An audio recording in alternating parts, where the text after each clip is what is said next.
Vamos lá, placas fotovoltaicas é o segundo tópico de energia que mais aparece no Enem. O segundo modelo de questão que mais vem aparecendo, só perde para a hidrelétrica. O que é que a questão fala aqui para a gente? A busca por fontes de energia sustentáveis vem se tornando uma prioridade na sociedade moderna. A energia fotovoltaica, por sua vez, ganha destaque como uma opção limpa e renovável para a geração de eletricidade. Lembra que quando a gente fala sobre método de geração de energia por luz, a gente não usa aquele mecanismo inicial, tá? Lembra disso? A gente não usa isso daqui. Processo natural de obtenção de energia. O que é que eu faço? Eu pego o vapor de água, eu pego o fluxo da água, eu pego a vazão de uma massa de água, eu vou mover uma turbina, vou acoplar no gerador e ele vai produzir eletricidade. Placas fotovoltaicas, a energia solar, ela não usa o método tradicional de geração de energia, que é aquela ali, que o Michael Faraday desenvolveu há um bocado de tempo atrás e revolucionou a produção de energia. Beleza? Aqui é outra parada, isso aqui é momento atual, é tipo inteligência artificial para o setor de energia, entendeu? Parada moderna mesmo. Inclusive, o Enem já explorou um tópico que, sendo bem sincero, eu achei um pouco desrespeitoso para vocês. Por quê, Daniel? O tópico que caiu sobre placas fotovoltaicas há uns 2 anos atrás, que inclusive não apareceu na prova tradicional, está aparecendo no PPL. O pessoal que está privado de liberdade se lasca de toda forma. Aí eles colocaram essa observação que foi o seguinte: qual é o método de geração de energia? Qual é o mecanismo de geração de energia das placas fotovoltaicas? Aí a explicação era a conversão de energia luminosa em energia cinética. Depois eu vou explicar isso para vocês com mais detalhes, tá? Por que, Daniel, foi tão desrespeitoso isso? Porque isso aqui é tradicional. Placa fotovoltaica, para a gente entender como funciona o processo de captação de energia, o processo de conversão para energia elétrica, a gente precisa ter o conhecimento de física moderna num assunto chamado efeito fotoelétrico. Certo? Então, isso é um pouco desrespeitoso. Mas a gente vai falar um pouco sobre efeito fotoelétrico hoje ainda, para a gente não ficar desprevenido caso esse tema reapareça, beleza? Aí vamos lá, o que é que ele falou mais aqui? Considere uma residência que possui um consumo médio mensal de 600 kWh de energia. Então perceba que eu tenho aí uma média de consumo nessa casa por 30 dias, certo? Então coloquei aqui, ó, consumo mensal médio é 600 kWh de energia. Daniel, se é médio, é como se ele gastasse um pouquinho mais na segunda, mas ele gastasse um pouquinho menos na terça. Na quarta ele gasta um pouquinho mais, na quinta ele gasta um pouquinho menos. E a média, na soma final, dá 600. Mas vamos lá. Por dia, esse cara consome quanto na casa dele? Em média. E aí, como é que a gente faz esse cálculo? 600 é o mensal e o diário seria quanto? Faz aí. 600 dividido para 30 dá? Cadê? Vocês estão dormindo, é? Meu amigo, vamos. 600 dividido para 30 dá quanto? Boa, Calel, perfeito. Está estudando matemática todos os dias, né? Que coisa linda. Vamos lá. Aí ele trouxe aqui, ó, o consumo de energia média mensal, que é 600. Mas eu não uso o consumo mensal, eu uso o consumo de energia diário, tá? Então, por dia, essa casa consome, em média, 20 kWh de energia, beleza? Show de bola. Aí ele vai falar uma informação também muito importante aqui, ó.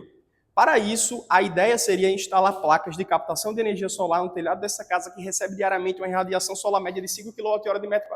Beleza aí? O que é que a gente vai focar? Nessa unidade, tá? Não é tão comum você visualizar isso aqui no dia a dia, mas é muito comum aparecer na prova do Enem.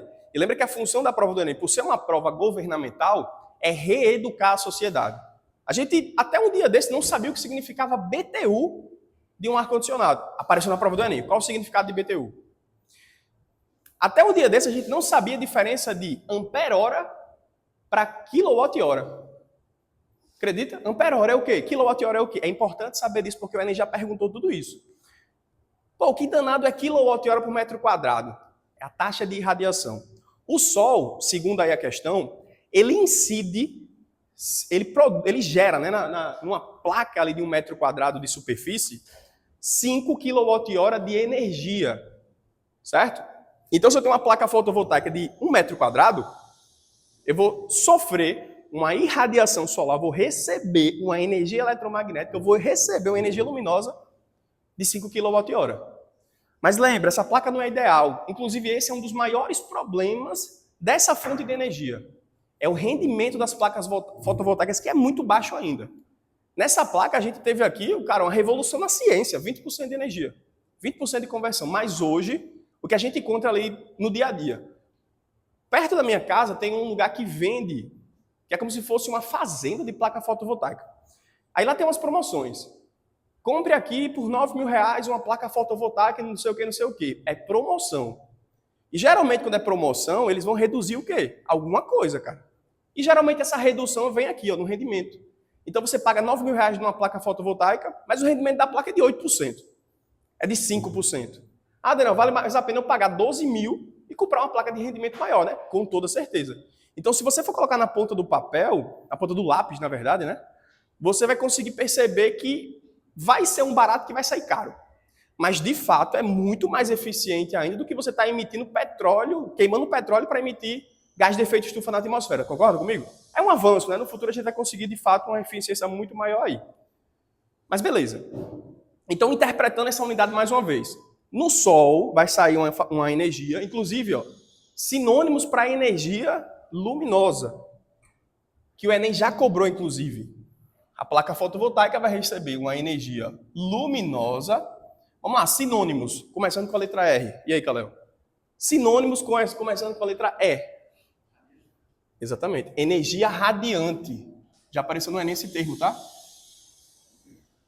Energia começando com a letra E. Já apareceu na prova do Enem também. É uma questão de biologia, você acredita? A gente tinha lá uma simulação da fotossíntese.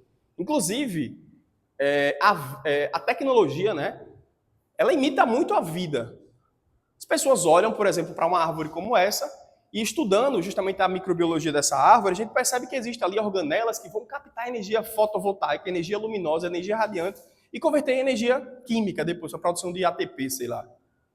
Aí caiu no Enem isso aí, ó. Energia eletromagnética. Certo?